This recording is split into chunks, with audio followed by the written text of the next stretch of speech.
This week on the Autocar show, we bring you a drive in the pre-production version of Skoda's all-important Kushaq SUV. We also get insights of the auto industry over conversations with the leaders in Brobot dialogues brought to you by Reliance General Insurance. We also talk safety in a series brought to you by Michelin.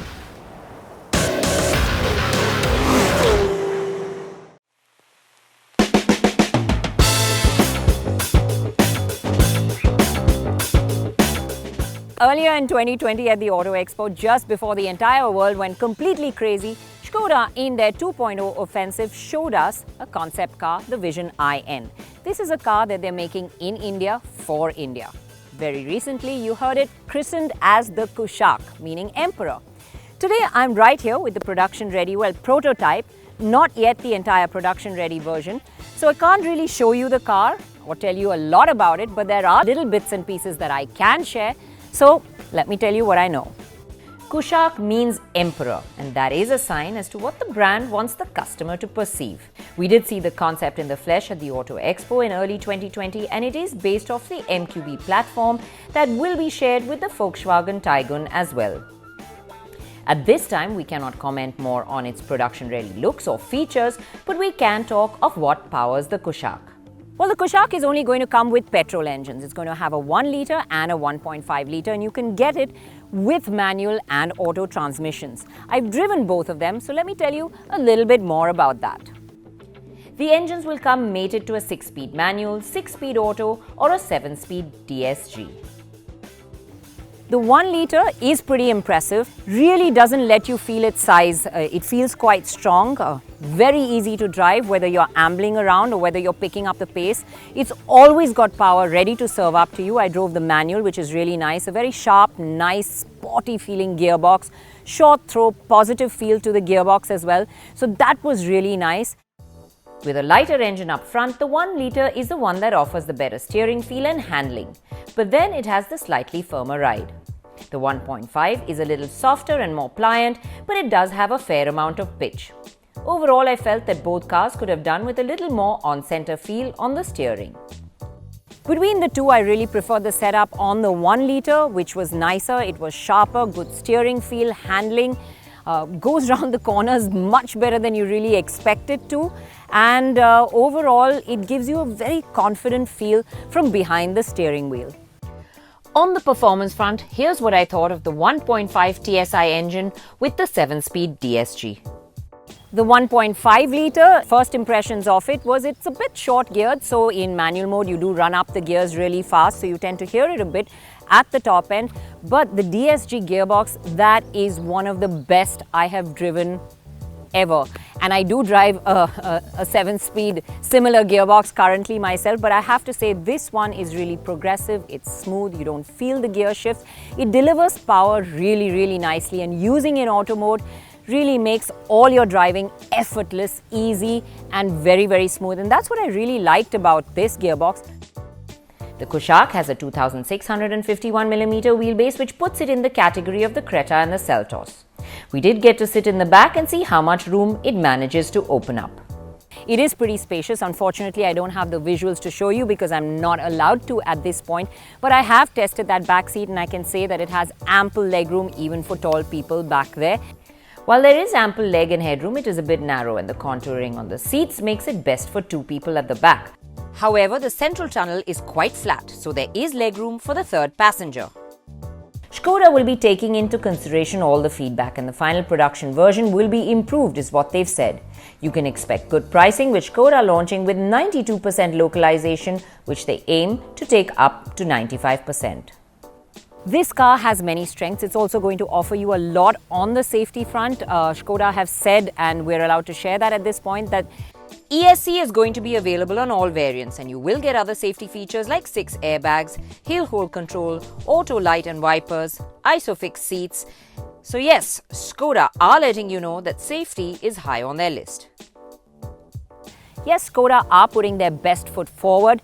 This is as much as I can tell you right now. Global unveil is going to be in March, so that's coming up soon. We'll be able to share a lot more information then. And of course, mid this year, you should see the car on the road.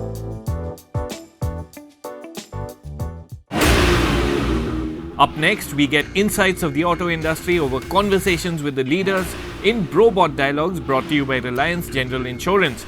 We also talk safety in a series brought to you by Michelin.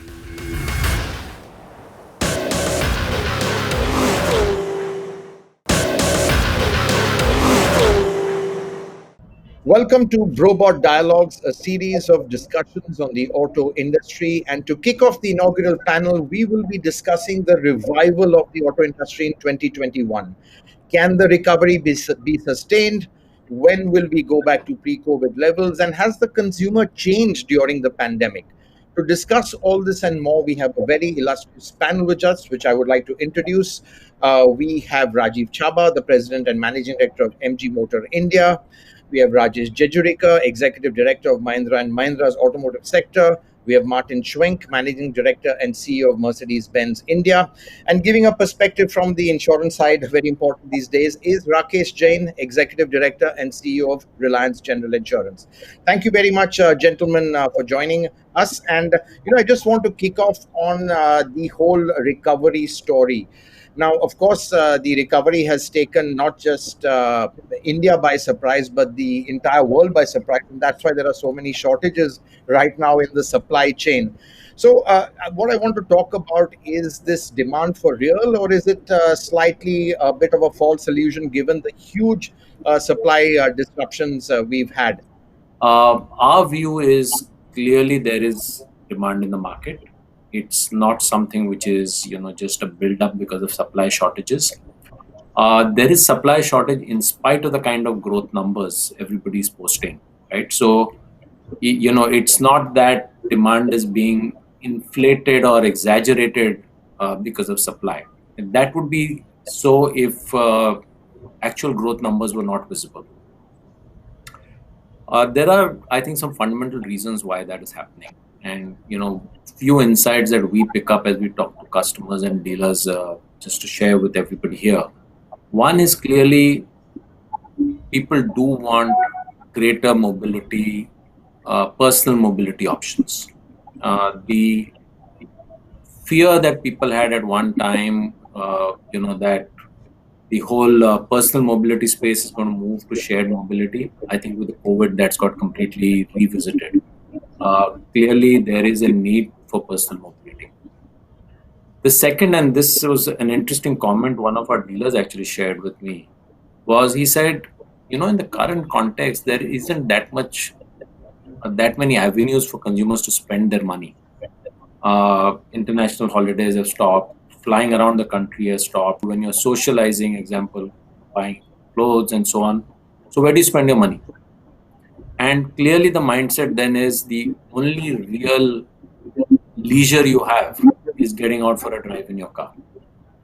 And then why not have a good car? So I really think there is a fundamental demand that's visible. We'll talk, I guess, more about Thar and some of our other products. We are seeing very good momentum on our brands. First, I'll reinforce what Rajesh said, and in fact, I'll add one more reason. What we are seeing, and this is called YOLO. You only live once. So there is certain segment of consumers, maybe after 50 or 50, maybe 50, 55 years of age and onwards, who have seen this COVID, and then now they're saying, "Hey, listen, man, if I have done my savings and I don't know about future, so why not indulge? Why not enjoy? And spend." So maybe that kind of customer is good for Martin kind of brands, like they end up buying top-end cars. So that YOLO concept also is happening and helping the industry, in my opinion. Anyway, so from demand perspective, I think there are two ways to look at it. Definitely there is a recovery and there is a sustainable demand. But how we are measuring that? Right now the numbers are going up, but because the industry has been down by 17-18% last year, calendar year, and before that also, the signs were there for downward thing. So even if we do a good job as an industry, let's say it goes up by 20% this year, still you won't be touching your peak. Ultimately, pent-up demand and extra reasons for spend, I think, are fine. But is it sustainable?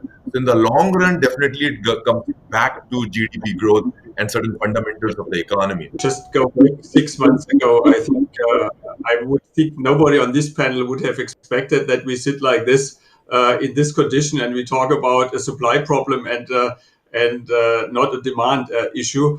I think what we have seen quarter over quarter now in terms of recovery is much closer to a V-shaped recovery than what I would ever have thought, quite frankly. And that apparently goes across industries in many aspects. So when I look into our demand side, I clearly see that it's much stronger than what we had expected. And I would think last quarter we operated on a level that we had maybe the year before similarly. And I think that helped a lot. And so we are sitting with a healthy demand at the moment, I would think. But of course, also going to what you just indicated, I mean, we will still be at relatively low numbers as a luxury market. And that again is obviously to a large extent attributed to our to the price we have to offer our cars, and there's a lot of it based on customs and duties and taxation around that. Right. Rakesh, turning to you, you've heard, Rajiv, Rajesh, and Martin speak about they're very optimistic. Just wanted to get from your sense, obviously, you're from a completely different sector, having an overview. Your business, of course, linked to the sales in sales and demand. How are you seeing the demand pan out, and are there any trends that you are kind of picking up? So thanks, always. It's always good to hear people like Rajesh, Rajiv, and Martin. I think these are the guys who help us contribute 40% of the insurance premium in this country. So I just hope and pray that is indeed V-shaped. But I must add that it's a quarter one in some sense is like something which was never meant to happen in our lives has happened. What clearly we saw from quarter two onwards was a reasonableness. But the interesting part was when the urban areas were down or were locked down, actually the rural areas really gained. 60% of our demand actually came from rural areas. And many of the places, maybe the life was usual, and that was a revealing feature for us. Insurance is a product which is, in some sense, a compliance product for everybody. So, we are able to push an objective with a lot of across the segments across the country. Having said that, we still see a varied, outcome in quarter three. Private cars have come back very strongly. I think, if I see the number of claims which we handle, which is a barometer I would like to use as against the numbers of cars sold, I would say that in the month of December, we were ahead of what we were last December. So that clearly means at least people are more on roads using their cars. Two-wheelers is a bit lagged. Two-wheelers is lagged, and in commercial vehicles, obviously the heavy vehicles, slightly is lacking. But clearly, I feel that the bounce back has indeed surprised us positively. Thanks, Rakesh. It's interesting that you're judging the way people are getting out on the road by the increased claims and the accidents. But that's what I want to come to actually. And Rajesh, I want to turn to you because of the Thar. Do you think, to put it simply, a car is in a way now becoming a PPE suit on wheels? That's what it is. I think, of course, apart from the product being appropriate and right, there are a lot of people wanting to get out there and enjoy that freedom of, as we call, wind in the hair. So clearly the Thar has, ridden the wave of the timing as well, apart from being a good product. So yes, certainly people, we do strongly believe people are wanting to get out there.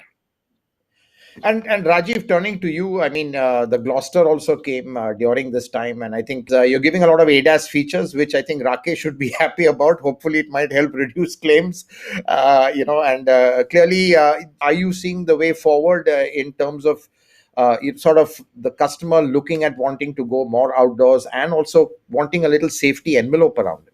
It's too early, frankly, to say that. Safety, when you talk to people, safety comes out as one of the top three things when they choose a car. How much they are willing to pay, how much they really mean it, it's a different thing. So I won't say Gloucester sales are because of ADAS or because of, through the ADAS hook, we try to get into consumers' mind, but it's a great 4x4. It has got good space, and so the overall package in the warranty and everything, I think it's a compelling proposition. But I won't say at this point of time it's because of safety or ADAS we have got this kind of response. It's important. It's too early to conclude, frankly, in my opinion. Well, I think maybe more than PPE, it becomes part of your bubble. We have heard so much about bubbles, yeah, and I think, in my view, as much as there is bubble for travel, it becomes a travel bubble to some extent, and it gives customers, it gives us a feeling of being in a protected environment for sure. And we could clearly see early when the unlock happened, and I believe it's still ongoing. We could clearly see that customers would travel distances which prior was definitely only done via plane. They would also now opt for vehicle or for a passenger car travel. So I can clearly see that helped also in the coming back to a certain extent. Say it with an E-Class stately limousine type of car, or even for the SUVs. Whether it will completely change the trend and move towards individual mobility stronger, I still think shared mobility will be there, but maybe sharing will get a different character per se. For us, for sure, we have... Anyways, our customers are used to having an own car and driving a bigger car. So I can clearly see their utilization has gone up to some extent. But overall, I would not say it's a PPE. It is more your comfort bubble. Okay, fine. So, a bubble, PPE, escape pod. I think a car is looked as something that protects you. And Rakesh, I think this is very relevant, and I want to turn to you. I mean, is now insurance going beyond accidents? Because I think there's an opportunity here. People, as look at a car as a bubble. So are they wanting more of a sense of security, like roadside assistance, for example? People are traveling longer distances. That sense of security, which, that needs to be instilled. I mean, what are the opportunities here, and what do you think, from your side can be done in this respect? Excellent question, Hormuz, and I must, and I'm sure all of you would agree that awareness of risk is the fodder for insurance business. Rajiv can create a Gloucester and sell it, but we, as insurance companies, we have to marry multiple types of risks. And one of the few things we realized during the pandemic is that we need to really build risks which are in and around. So, in a motor insurance, for example, we also built risk for paying for your EMIs. In case your car was stranded, it was in the garage for, say, more than 30 days. Or we also realized there are lots of people who have multiple cars, or sometimes you have a car and a two-wheeler. And, people have often been chased to buy separate policy for every vehicle. We thought it was also a good time for us to experiment with a floater product, a single product which floats across multiple vehicles, multiple types of vehicles. So in some sense, risk has to get customized.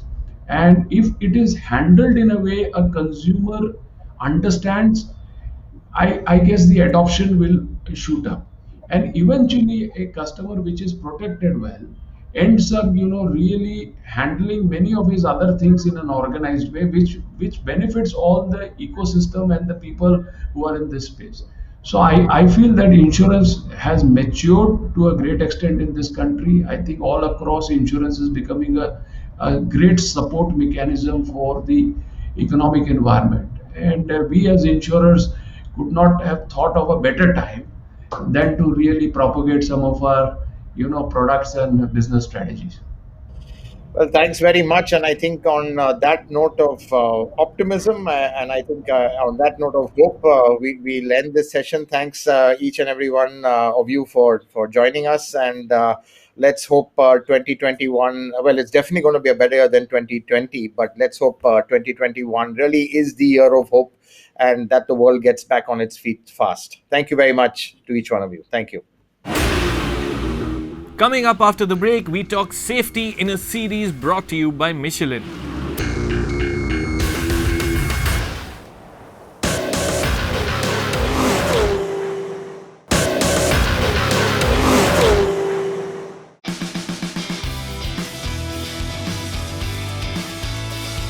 your safety our priority. Committed to safer mobility for a better way forward. Brought to you by Michelin Tyres.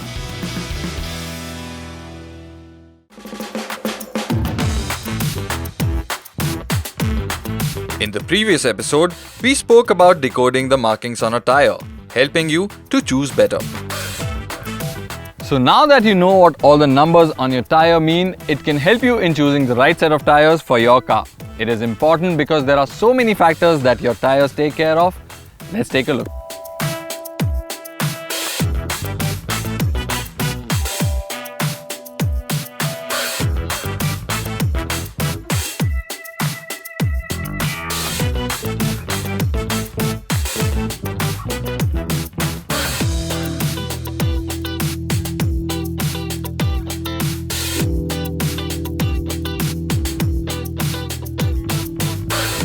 The quality and design of a tire can also determine how long they will last. In simple terms, the compound, the tread, the tire pressure and your driving behavior all combined determine how long your tire will last. Also, we always assume the engine is what determines how much fuel your car uses. But did you know your tire can also save you fuel? Tires create rolling resistance, which is loss of heat energy from the tire when in motion. Your tire has to overcome a lot of factors to move forward. The energy loss when a tire rolls through its footprint is the rolling resistance. Using low rolling resistance tires can save you almost 5% fuel. When your tires roll, you will find that some make more noise than the others, and that has a lot to do with the tread pattern. Getting a set that optimizes grip with refinement is key. Of course, the kind of tire you have will determine how comfortable you are and how well your car grips the road. In the next set of episodes, we aim to discuss kinds of tires and what different tread patterns do.